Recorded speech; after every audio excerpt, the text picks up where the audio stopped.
You know, sometimes conservatives will slip up and tell you what they actually think. And those moments are always glorious because you're reminded of how deeply, deeply unpopular virtually all of their positions are. So here's Marjorie Taylor Greene. She's on Real America's Voice. And they're going to have the conversation here about Luigi Mangione and the United Healthcare CEO being assassinated. And she accidentally says the most mask-slipping thing of all time. This is the most quiet part out loud, accidentally telling the truth moment of all time.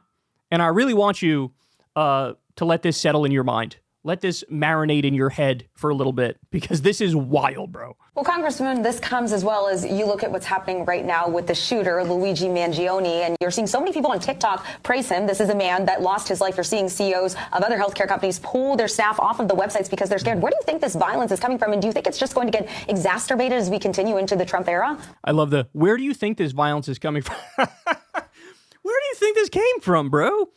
I don't know. Was there a slave revolt against the slave master?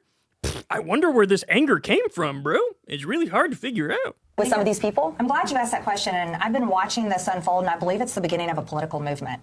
You know, the left and the right, political movements, they try different tactics. They try protests. They try marches. Oh, this woman's amazing. You know, political movements, they try different things. That's what they do. They try different things. They try different tactics.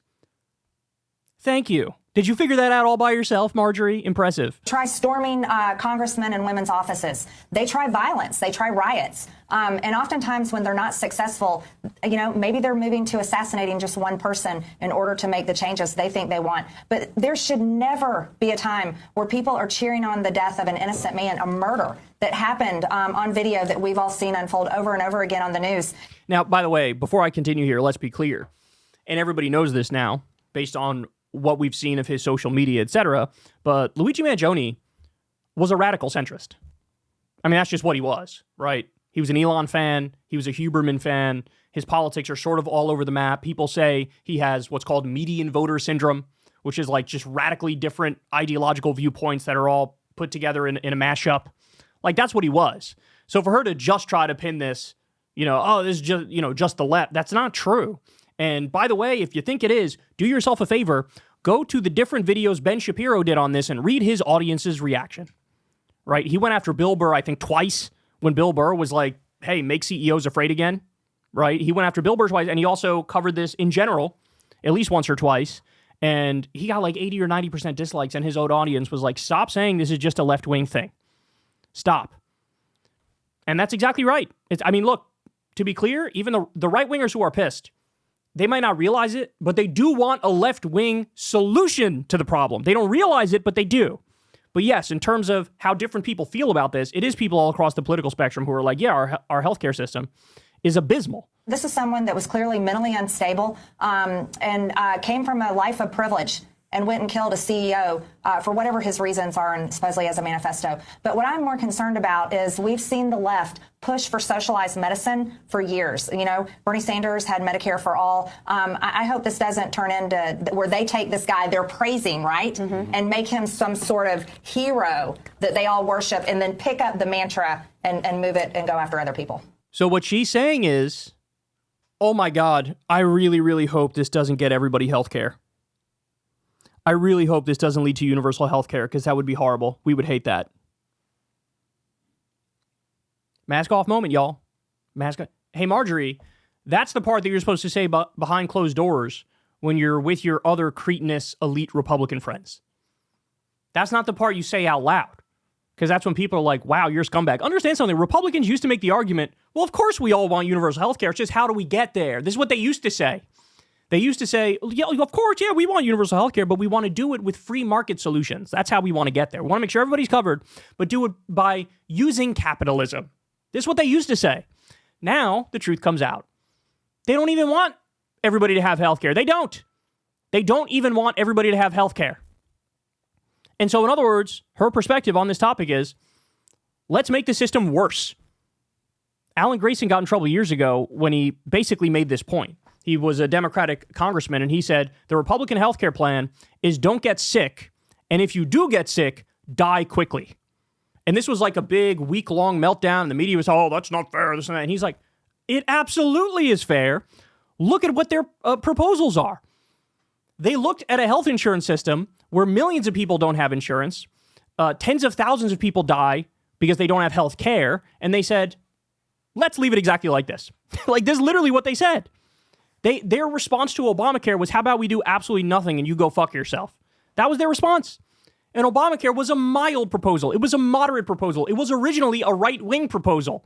There are good provisions of it, like staying on your parents' health insurance until 26, and making sure 85% of the money that goes to health insurance companies has to go to actual care, and expanding Medicaid, and protecting pre-existing conditions. There were good parts of it, but they even looked at that and said, no, we're against anything that would move our system in a positive direction. And again, this is Marjorie Taylor Greene saying, God forbid this leads to everybody getting health care.